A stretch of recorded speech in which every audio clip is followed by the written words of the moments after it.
In the last 19 years, vaccinations have been getting a bad rep. Claims of vaccines causing autism and illnesses have caused parents everywhere to be afraid to vaccinate their children. I'm here to tell you why I believe vaccinations should be mandatory to attend public schools. My credibility would have to be probably the years of research that I have done before my son ever came into this world, before we'd ever decided to get him vaccinated. I also do work at a doctor's office, so I am around vaccines. I hear the pros and the cons of what people think of them and what the doctors think. The main points that I'm going to be discussing today is going to be the history of vaccines, the article written by Andrew Wakefield, which tried to link the MMR vaccine to autism, herd immunity, and then disease and death prevention.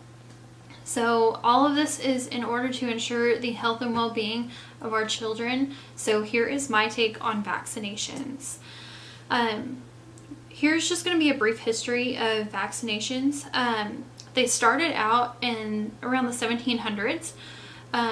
It all began with the smallpox vaccination. Vaccinators fought for mandated vaccines in infants through school-aged children. This urged mandates for school-aged children using compulsory school attendance laws. Those laws required school attendance at certain ages by different states. And this was all according to James Lobo. He conducted a study back in 2016 called Vindicating the Vaccine, Injecting Strength into the Vaccine Requirements to Safeguard Public Health. Also, back in 1827, Boston was the first to require school-aged children to show proof of vaccinations upon enrollment. And in 1855, Massachusetts as a whole decided to create a vaccination requirement for their school systems.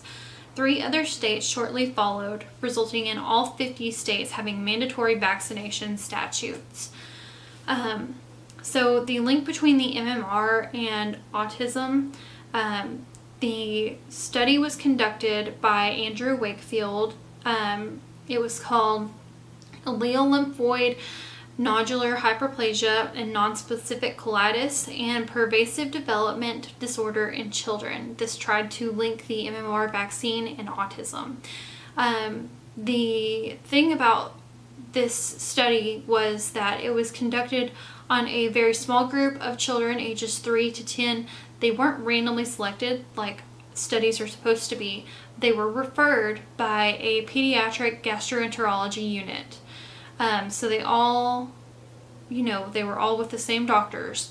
The parents of the children reported that the children had normal developmental records before receiving the MMR vaccine.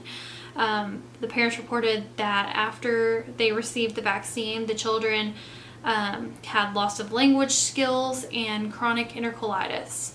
Wakefield claimed that the MMR autism link had reports of behavioral developmental changes, and the behavioral changes, they said that the behavioral changes related to autism, they were showing as early as 24 hours after the vaccine was administered.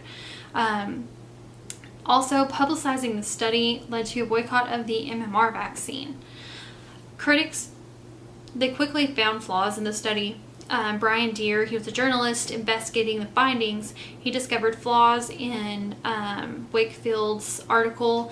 He discovered that Wakefield had committed fraud. He had altered facts of the subject's medical histories to prove his claim against the MMR vaccine. Follow-up studies have proved that there is no link between the MMR vaccine and autism. This forced the publishing company to retract the article. Wakefield was also stripped of his credentials.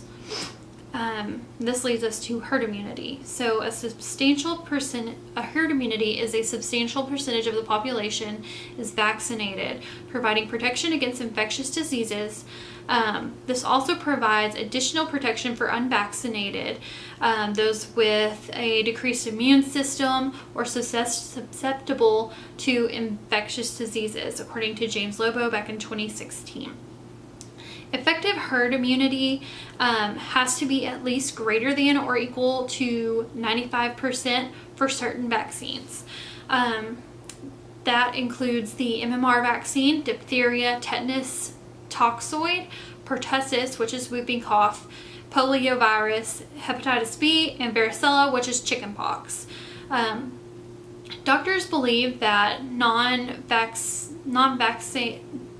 parents are under the assumption that other people's vaccinations will protect their children. Those parents are suppressing herd immunity, according to James Lobo. Also, Ellen Talsma back in 2015 conducted a study called Protecting Our Herd. It examined kindergarten-aged children back in 2011 to 2012. It studied the children vaccinated against pertussis. It showed that 93% of the children were vaccinated, and that's not high enough for herd immunity effectiveness. This proved that the pertussis outbreak in California was due to the ineffectiveness of the herd immunity. It was very low herd immunity. There was also an outbreak back in December 2014 at Disneyland in California of measles. Out of 110 of the individuals also did not have the vaccine. Also, back in 1989 through 1991, thousands of children contracted the measles in the same area, 5 of which passed away. Anti-vaxxers and decreased herd immunity in this area put the area at risk for the disease outbreak. Vaccinations have resulted in the eradication of certain diseases. Those diseases include smallpox and polio. They've been eradicated due to vaccinations. Vaccinations have evolved to be more effective, efficient in disease and death prevention, according to James Lobo in 2016. Vaccinations also have protection against at least 20 deadly diseases. Vaccines have reduced death rates, they've saved lives, and increased life expectancy. The goal of mandating vaccines in public schools is reduction and elimination of deadly diseases. Those who are most susceptible to these diseases are going to be the young children. And those young children also pose outbreak threats to schools and communities if infected. Back in the 1800s, smallpox and polio vaccines caused a decrease in public school disease outbreaks, according to Ellen Talsma back in 2015. Children have underdeveloped immune systems. And the anti-vaccination parents pose a risk to others by not vaccinating their child when their child contracts the disease. And that's according to Ellen Talsma back in 2015. So in conclusion, I have found that vaccinations, they've been around for centuries and they are proven to work. Wakefield's study was proven to be falsified, it lost credibility, and he was stripped of his credentials. I don't find that any of his information is ever going to be reliable. Herd immunity, it protects the unvaccinated and those with weak immune systems, and those who, they're just not old enough to be vaccinated. And vaccinations, they've eradicated certain diseases, so it shows that they are proven to work.